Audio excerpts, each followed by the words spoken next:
3 days ago, my girlfriend looked me in the eye at our engagement dinner and said, "This is non-negotiable. Mason has been in my life longer than you have. He stays, or we end this here." So I called my lawyer.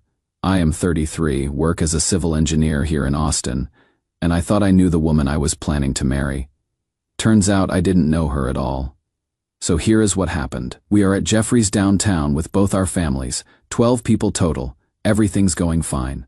We are talking about wedding plans. My parents are getting along great with hers. Sloane's parents, Greg and Elaine, are these polished professional types. He is a retired attorney. She is a marriage therapist who writes this blog about evolved relationships. They have always been a little intense about their progressive parenting philosophy. But I figured that was just their thing. We are halfway through dinner when Sloane slides this glossy packet across the table to me. Color-coded tabs, professional binding, the whole 9 yards. The title reads Family of Choice Agreement, and I am thinking this is some kind of joke. But everyone goes quiet, and she is looking at me with this serious expression. Mason isn't some cartoon villain either. He is this soft-spoken photographer who talks about emotional architecture and sustainable love frameworks. The guy probably thinks he invented polyamory, but watching him nod approvingly when Sloane delivered that ultimatum, that is when I realized he was fully invested in this fantasy. I open it up and, guys, I still cannot believe what I read. This thing had clauses about how her ex-boyfriend Mason needs to remain a permanent family member after we get married. Like, invited to all holidays, birthdays, major life events. There is even a section listing him as a creative advisor for our wedding brand campaign. Our wedding brand campaign. I didn't even know we had one of those.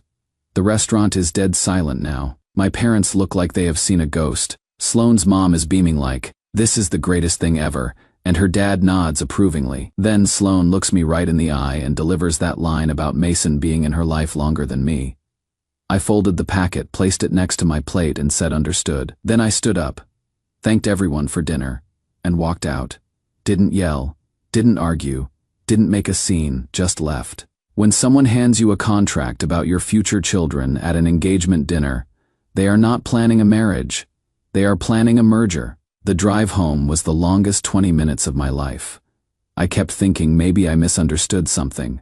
Maybe there was context I was missing. But no, she literally presented me with a contract requiring me to accept her ex-boyfriend as a permanent family member at our engagement dinner, in front of both our families. When I got home, I forwarded the whole thing to my friend Tessa, who is a corporate lawyer. Subject line: "You are going to want to read this."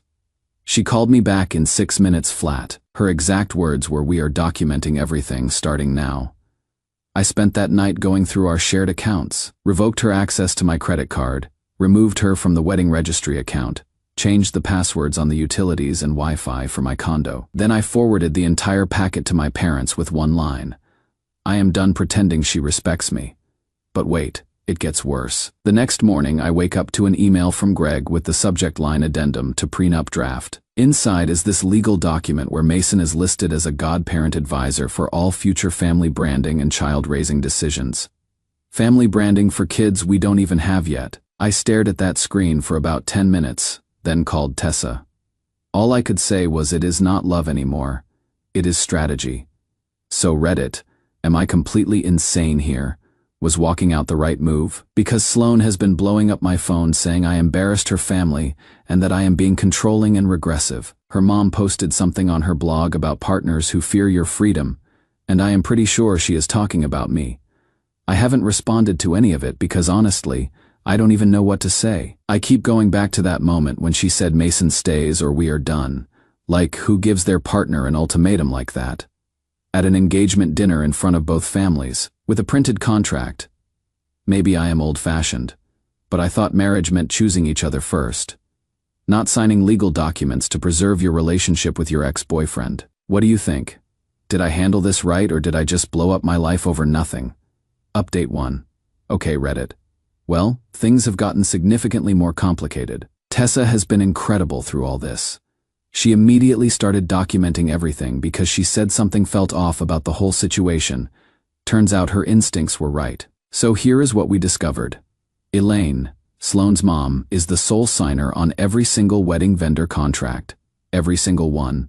The venue, catering, flowers, music, everything, total value, $145,000. And get this. Mason's photography company has already been paid $8,500 for creative direction on our wedding visuals. Our wedding that we haven't even had yet. The good news is I have zero legal liability for any of it. Every contract ties back to Elaine. Tessa said it is like they were planning a business event, not a wedding. Then there is the credit card situation.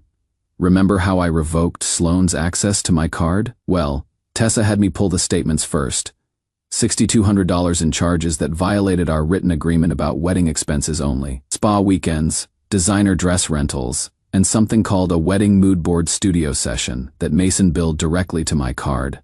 The weird part is, Mason genuinely believes he is helping. Rachel showed me a text where he wrote, "I am not trying to steal her back.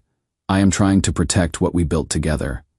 Some connections transcend romantic labels. He actually thinks he is the mature one here.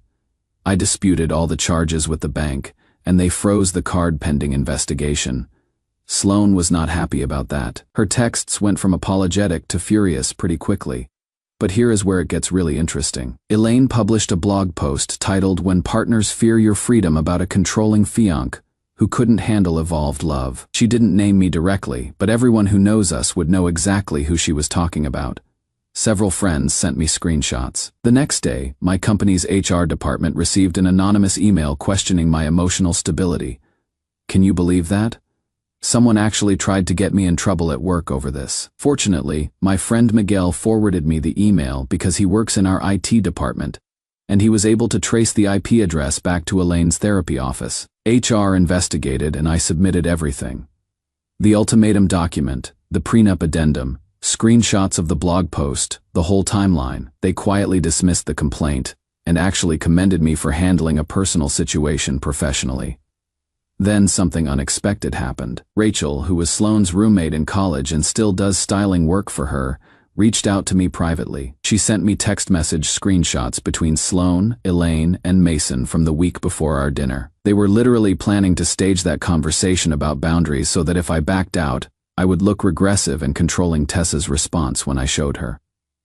Perfect, that is premeditation. Keep this sealed until we need it. I realized I wasn't her fiancé. I was her target demographic. The most recent development is that Elaine is apparently threatening to sue me for emotional distress over my public walkout from the restaurant. Tessa just laughed when I told her. Her exact words were, "Let her try. She has already made your defense airtight." I have to admit, I am exhausted by all this. I thought I was just walking away from a bad relationship decision, but it feels like I stumbled into some kind of elaborate scheme. The woman I thought I loved had her family lawyer draft documents about her ex-boyfriend being involved in raising our hypothetical children. Like, what even is that? My parents have been amazing through this whole thing. My dad, who never says much, just told me, "Son, you dodged a bullet." My mom keeps bringing me food and asking if I am eating enough. It is nice to remember what normal family support looks like. I will keep you posted if anything else happens. Apparently, this isn't over yet. Update to Reddit. I cannot believe I am back here again. But this situation just keeps escalating in ways I never could have predicted. Thank you to everyone who has been following along and offering support. Your comments have honestly kept me sane through this whole mess. So Greg arranged what he called a neutral family meeting at a community center downtown. Both families attended, plus Tessa came as my advocate. I figured this would be where we worked out a peaceful separation and moved on with our lives. I was so wrong. Sloane opened by offering what she called a compromise. Mason could step back from family holidays, but he needed to retain creative authority over her public image, as what she called a family brand. She said this like it was a generous concession. I had prepared for this meeting. Tessa helped me put together a presentation, and I brought a projector. I showed everyone the text messages Rachel had given me proving they planned the whole dinner stunt. I showed them the invoices proving payments to Mason's company from wedding funds, the bank statements showing misuse of my credit card, the prenup addendum listing Mason as a godparent advisor. Greg's composure completely broke. This calm professional attorney started raising his voice, saying the Whitakers would not tolerate defamation. Tessa leaned forward and said very quietly, "Defamation requires falsehood. We have receipts." That is when Elaine started crying and talking about how they just wanted to create a new model for modern love, how they were trying to show the world that families could be chosen and expanded beyond traditional boundaries, how I was destroying something beautiful because I was threatened by their emotional evolution. The meeting ended with no resolution. Both families left angry, but here is where this story takes a turn I never saw coming. Rachel reached out again a few days later with something that changed everything. She had found a pitch deck on Mason's computer titled The Modern Family Brand, Turning Love into Legacy. This document laid out a complete business plan for monetizing my marriage to Sloan. They were going to market her as the poster child for open emotional partnerships. There were projected revenue streams from sponsorships, weekend retreats, a book deal about evolved relationships. The whole thing was designed around Noah, that is me, agreeing to be the supportive traditional partner who learned to embrace progressive love. My marriage was literally going to be their business model. Mason and Elaine had been planning this for months, probably since before Sloan and I got engaged. I was never her fiancé. I was their target demographic. Tessa reviewed the pitch deck and told me I had two options. We could expose this publicly and create a viral scandal that would destroy their careers and reputations, or we could stay quiet, finish the bank dispute, and let them collapse under their own contradictions. I chose silence. As tempting as public revenge was, I told Tessa let the truth rot them from the inside. The consequences have been swift. Sloan lost 2 major brand partnerships, but honestly, most of her sponsors stayed.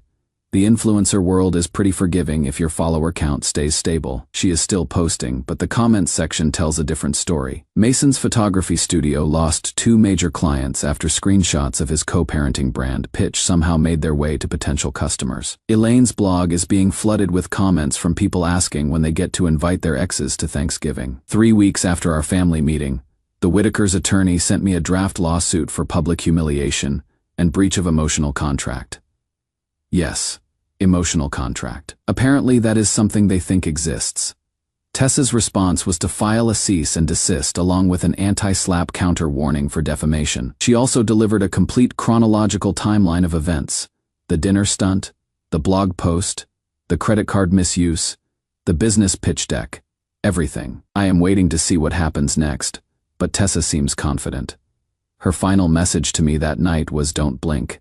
The end game is ours, not yet, but soon." I keep thinking about that engagement dinner, how confident Sloan looked when she slid that packet across the table. She thought she was calling my bluff. She never considered that some people mean it when they say no. I have started sleeping better. I bought some plants for my condo. I am hiking on weekends again. It is amazing how much energy you get back when you stop pretending someone respects you. More updates to come, I am sure. Final update. Well, Reddit. This is probably my last update on this whole saga. Thank you to everyone who followed along and offered support. This community kept me grounded when everything felt completely insane. The mediation process was brutal. 3 hours in a sterile conference room with both families and 2 attorneys.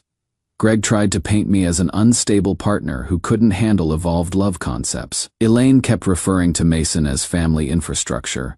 But when Tessa presented the business pitch deck, the room went dead silent. You could actually watch Greg realize his daughter had been planning to monetize her marriage. Elaine stopped talking about emotional evolution and started talking about misunderstandings. The settlement took 2 weeks to finalize. Every clause was negotiated like a corporate merger. But watching them sign those non-disparagement agreements, that is when I knew it was really over. The terms were simple. I agreed to drop my credit card dispute on 2 borderline charges that weren't worth fighting over. In exchange, Elaine and Greg accepted full financial liability for all wedding contracts and agreed to a binding non-disparagement clause. Sloan signed a no-contact agreement. Mason signed a cease and desist preventing him from using my name, likeness, or any references to our situation in his business. Everything is sealed, quiet, and irreversible. The consequences for each of them have been swift but realistic. Sloan tried to rebrand herself as a relationship coach on Instagram, but she lost most of her sponsors and only kept a few low-tier partnerships. Her book deal fell through after the publisher got wind of the controversy. She is still posting occasionally, but the engagement numbers tell the story. Elaine shut down her blog for what she called a personal break after her professional ethics board received multiple anonymous complaints about mixing therapy practice with family promotion. Greg retreated into complete silence. His attempt to modernize family law through my relationship backfired spectacularly. Mason's photography business took a hit, but he is rebuilding in Denver. Some people actually respect his honesty about modern relationships. It bothers me that he is not completely ruined, but Tessa reminded me that perfect justice only exists in movies. As for me, life has gotten remarkably peaceful. My HR department quietly praised me for handling what they called a deeply complex personal situation with complete professionalism. The infrastructure project I have been working on, an affordable housing development called East Side Infill, won an Austin Urban Innovation Grant. I bought a small house with reclaimed wood siding and planted native oak trees in the backyard. I am sleeping through the night again for the first time in months. There is something deeply satisfying about building things that will outlast whatever drama people try to create. At a community volunteer build last month, I met Harper, an environmental architect from Dallas, who was in town consulting on sustainable design. We talked about stormwater drainage and green building materials over coffee. There was no cinematic spark, no dramatic chemistry, just ease. Just two people who understand that good foundations matter more than flashy exteriors. 1 year after that engagement dinner from hell, I attended the ribbon-cutting ceremony for the new community playground I helped design. Kids were running and laughing, sunlight was glinting off the slide, and a volunteer handed me a wrench to help with some final adjustments. My phone buzzed with an email from the bank, case closed. No impact to credit rating. I exhaled, wiped sweat from my forehead, and kept working. A local journalist asked if I wanted to be in the photo for the newspaper. I smiled and said I am good being behind the camera this time. Public ultimatums only work on people afraid to lose you. I stopped being afraid. The most valuable thing Tessa told me was this: never negotiate with someone who doesn't respect your right to say no. That wisdom has changed how I approach every relationship in my life. To anyone going through something similar, trust your instincts. If someone is asking you to accept unacceptable terms, they are telling you exactly who they are. Believe them the first time. I am done with this chapter of my life. Time to build something better. Edit. Posted this morning. Already 500+ comments. Thanks for all the support, Reddit.